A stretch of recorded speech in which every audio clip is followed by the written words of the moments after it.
Hey, good afternoon everyone. So, I'm Arnel Madraso. I'm the teacher blogger. So, I'm here for the part 2 of the book review entitled Auel's The Plains of Passage. So, in part 1, I left you with a prediction. So, is Ayla the child being referred to as the child of the antagonists Ataroa and Brugar? So in fact, that's a hypothesis that I formulated. I'm thinking maybe it's possible because the mystery that the writer started to build in the early chapters, noting that Ayla was she was an orphan. In fact, she was raised by a tribe, in that she wasn't really, it was not clear about where she came from. No, her origin wasn't clear. And so in part 2, so in fact, we want to find out whether Ayla is in fact the child of Ataroa and Brugar. And as we know that the child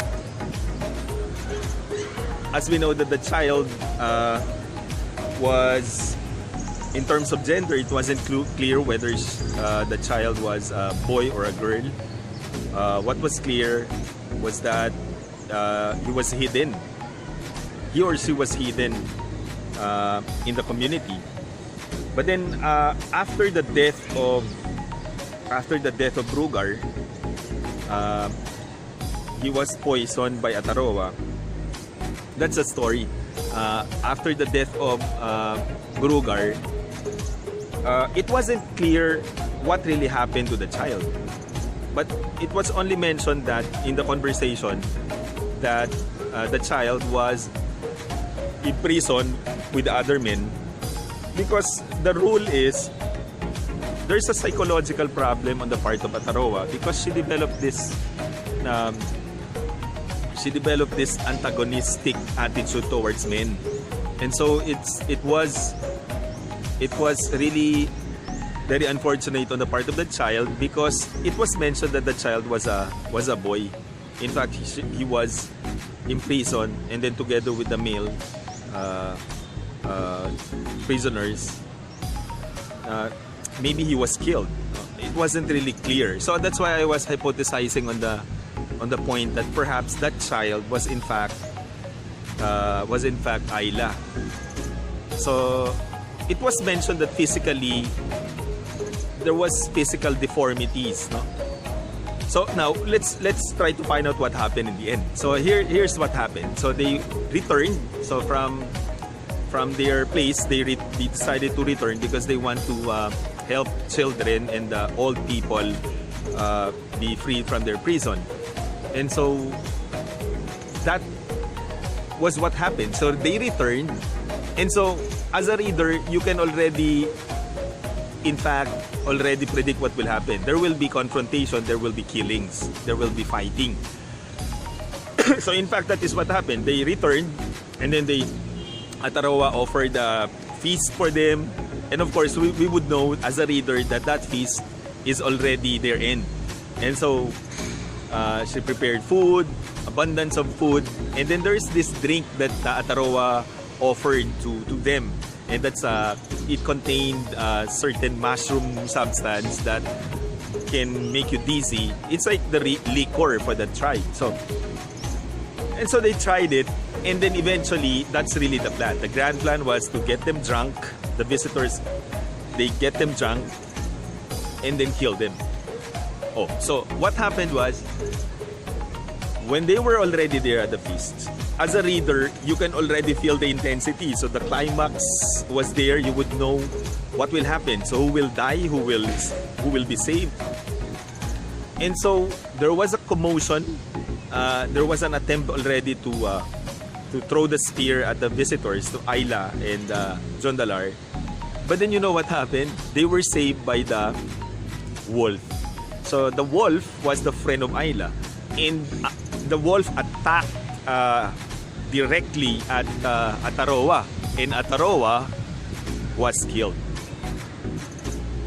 And so that's the very climax. So Ataroa died, then so in short, they were saved by the wolf, right? So and then after that, so they stayed in the place until the order was established. So what happened was, when the leader, the queen leader woman, died, eventually the supporters toned down, and then eventually freed the prisoners, and then immersed in a place where it was peaceful already. So the Ayla and John Dalar stayed in the place for quite some time until order, peace reigned in that place, and then they decided to leave. And then when they left, so they, first of all, they visited the Matutay tribe, and then with the foster father went with them, and then they already visited the tribe of John Dalar, and then she was accepted in the tribe of John Dalar. And then there was a point where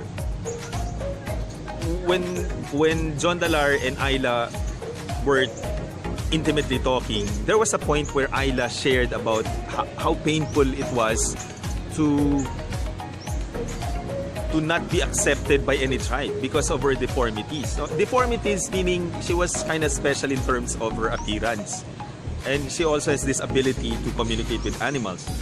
So it was still, I was hypothesizing. I was predicting that perhaps Ayla was the one who is being referred to as the deformed child. But again, very unlikely, because deformities would mean she was strange. No, Ayla was not physically deformed, but she was strange in a way that she has this special gift of communicating with nature. I think that's one. That she was weird. I think that's the description. Ayla was weird, but that child being described during the conversation wasn't really possessing special talents, but it's more of the physical deformities.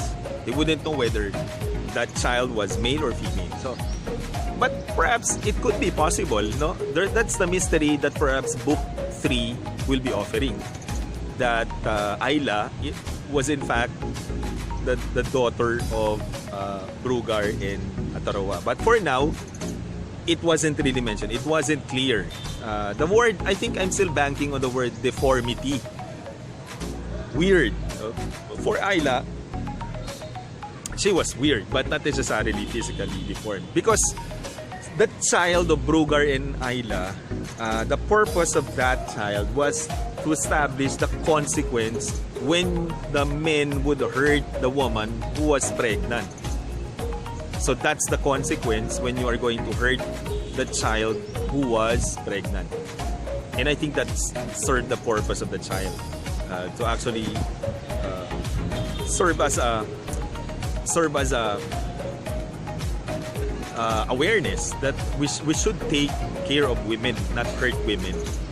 So basically, the story ended by Ayla announcing that she was pregnant. See, in the initial goings of the story, the initial conflict was whether she would want to have a child, right? And then the story ended, Ayla, who was pregnant. She announced that she was pregnant. And of course, John Dalar was the happiest. Okay, so if you'd ask me what's the theme of the novel, perhaps the theme was really on motherhood as motherhood is a gifts, and at the same time a blessing in the community, where because of motherhood is childhood, because without motherhood there will be no childhood. So taking care of mothers would mean taking care of children, and that fatherhood is in fact a support system for a mother to be able to rear a child. So basically, that's really the message. And in fact, the plains of passage is the passage of the mothers in the plains, no, in the setting, to bear children. And that, in fact, that's really the beauty of life. So without motherhood, without women, how can there be children? How can there be sane husbands, right? Without motherhood. Okay, so I hope you like the story. So I'd like to take this opportunity to thank my viewers here in Zamboanga City, my students in Western Mindanao State University. Thank you for viewing this. Thank you for clicking the ads. And also, I'd like to thank my FU students who are still very supportive of my blogging. And thank you for clicking some of the ads that you see on my blog. So, well, really, even if I'm really tired with my teaching, I'm exhausted with my teaching, still I find time to read because I love this. I love reading, and at the same time, I love documenting this, because after this I also watch how I present, how I talk, the grammatical mistakes that I commit. So whether it's increasing or whether it's decreasing or whether it's perfect, but basically of all the blogs, still all the blogs will have its infractions or errors, because I'm not a native American speaker. So I'm a Filipino whose English is just his second language. So thank you for supporting me. I hope that you will keep on supporting me. I keep on blogging what I love. Blogging, for example, food. But I already prepared readings in advance. So I already prepared 2 novels. One is history, and then the second one is adventure. So thank you. Bye. See you later.